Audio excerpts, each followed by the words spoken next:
अखंडित आणि ग्रंथ उपजीवे विशेष लोकीवे दृष्टादृष्ट विजय होवावी हेच म्हणे श्री श्वेच राहो नीलदान पसावो हे नेवरे ज्ञान देवो सुखिया झाला हे नेवरे ज्ञान देवो सुखिया झाला हे नेवरे ज्ञान देवो सुखिया झाला. खरं तर हे अपेक्षित नव्हतं, कधी वाटलं देखील नव्हतं का दादांना श्रद्धांजली वाहण्याची वेळ यावेळी असो. नियतीच्या पुढे काही कोणाचं चालत नाही. दादांच्या जाण्याने दादा हे पुण्याचे पालकमंत्री होते आणि दादांच्या जाण्याने खऱ्या अर्थाने पुणे जिल्हा हा पोरका झालेला वाटतो. तसेच पवार कुटुंबीय या पवार कुटुंबियांच्या परमेश्वराला प्रार्थना आहे की या दुःखातून सावरण्यासाठी पवार कुटुंबियांना परमेश्वराने शब्द देव. त्याचप्रमाणे जो पुणे जिल्हा आपला पोरका झालेला आहे त्यांनाही या दुःखातून सावरण्याची परमेश्वराने शक्ती देव. त्याचप्रमाणे राष्ट्रवादी पक्ष जे कुटुंबीय आहे, कारण प्रत्येकाच्या मनात दादा हे आपला एक व्यक्तिमत्व होतं आणि आपल्यातलं घरातलं कोणीतरी गेलंय अशी प्रत्येकाच्या मनात एक भावना आहे. आणि या सर्वांनाही या दुःखातून सावरण्याची परमेश्वर शक्ती देव. परमेश्वरा हीच प्रार्थना तुझ्याकडे की दादांना आपल्या चरणी लीन करून घे. ओम शांती शांती. पोचण्याचा प्रत्येकाची मनापासूनची समाजसेवा करण्याचा प्रयत्न दादांनी त्यांच्या जीवनामध्ये केलेला आहे. दादा नेहमी म्हणायचे माझे हातपाय जोपर्यंत चालतात तोपर्यंत मी फक्त आणि फक्त तुमच्यासाठीच काम करणार आहे. आणि खरंच दादांचं ते वाक्य खरं ठरलं. काल दादांचा विमान अपघात झाला तेव्हा दादांच्या हातात आपल्या कामांची फाईल होती. शेवटच्या क्षणापर्यंत आपल्या सर्वांसाठी कार्य करणारा नेता आणि असा नेता परत होणार नाही. अशा या निर्भीड टाईम दिला तर टायमाच्या आधी 5 मिनिटं पोहोचणारा एकमेव नेता म्हणजे अजितदादा. अतिशय परखडपणे आपली भूमिका मांडणारे, अतिशय टाईमाचे परफेक्ट वक्तशीरपणा असणारे नीटनेटका नेता आपणा सर्वांना काल गमावं लागलेलं आहे.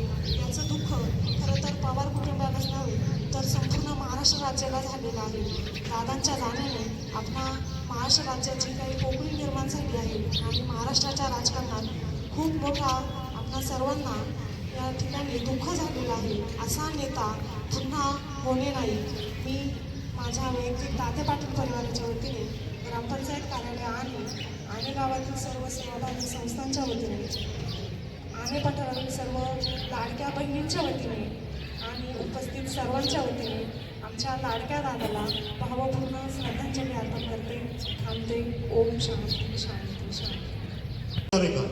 तर दादांच्याच कार्यकाळात जे राज्याचे जे संपदाचे प्रमुख होते अविनाशजी सुर्वे साहेब, मग त्यांनी काही तिथं त्यांच्यातर्फे सादर केलं आणि मग दादाने शब्द दिला की मी सर्वेला 76 लाख रुपये टाकतो, परंतु सर्वे ही कुठं जाहीर करू नका कारण आचारसंहिता होती.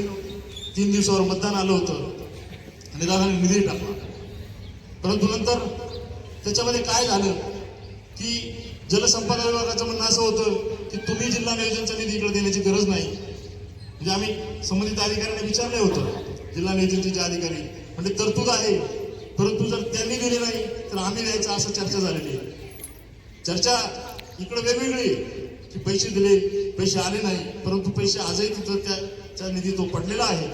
फक्त जलसंपदा विभागाने सांगितल्यामुळे तो त्यांनी द्यायचा का आपण द्यायचा, म्हणजे अजितदादांनी दिलेला शब्द खरं केला. निवडणुकीच्या वेळेस ते काय म्हटले, तांत्रिकदृष्ट्या शक्य आहे का खातर जमा केली आणि मग आपल्याला निधी दिला. आणि निधी जर डिपार्टमेंट देणार नसेल तर त्या याच्यामध्ये आपलं राहिले आणि आपल्या 2च दिवसात त्यांनी अधिकाऱ्यांना ताबडतोब पाठवलं की प्राथमिक सर्वे करा. सर्वेला लोक आले होते, ही वस्तुस्थिती आहे. म्हणजे इतका तळागाळातल्या माणसाचं गावगावच्या लोकांचं त्यांनी दखल घेतली. अजितदादांच्या सारखा नेता होणे नाही.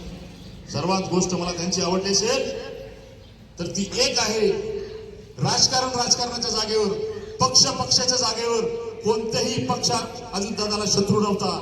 अजितदादाने धाडसा निर्णय घेतला महायुती सरकारबरोबर जाण्याचा. कारण फक्त विरोधी पक्ष बसून निधी मिळत नाही, मर्यादा असतात. मला जी कामं करायची, माझी जी दूरदृष्टी आहे, त्याच्यासाठी अजितदादा परिणामांची पर्वा न करता महायुतीत सामील झाले आणि परत अर्थमंत्री झाले. अजितदादा बघा, कोणीही गेलं किंवा कुठल्याही प्रचारात रोकटोक सांगायचे, मुख्यमंत्र्याचा विचार करत नव्हते किंवा कोणत्या पक्षाचा विचार करत नव्हते. राज्याची तिजोरीची चावी माझ्या हाती आहे आणि कुठं किती निधी द्यायचा आहे ते माझ्याकडेच आहे. ते सर्वांना निधी देत होते, परंतु चांगल्या कामाचा ते विचार करायचे आणि रोखोक सांगायचे. ते उपमुख्यमंत्री देवेंद्र फडणवीसांना घाबरत होते का? नाही. कोणालाही न घाबरणारा, कोणालाही न डपकणारा असा व्यक्ती होणे नाही. दादा आपल्यातून गेले. प्रत्येकाला काळजाला धक्काच बसलाय. कारण असा नेता होणे नाही जो कायम अमर राहील.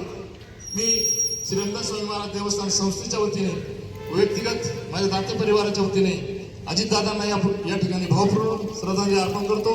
आपण अजितदादा अमर या घोषणा देऊ, 3 वेळा देऊ. अजितदादा, अजितदादा, अजितदादा.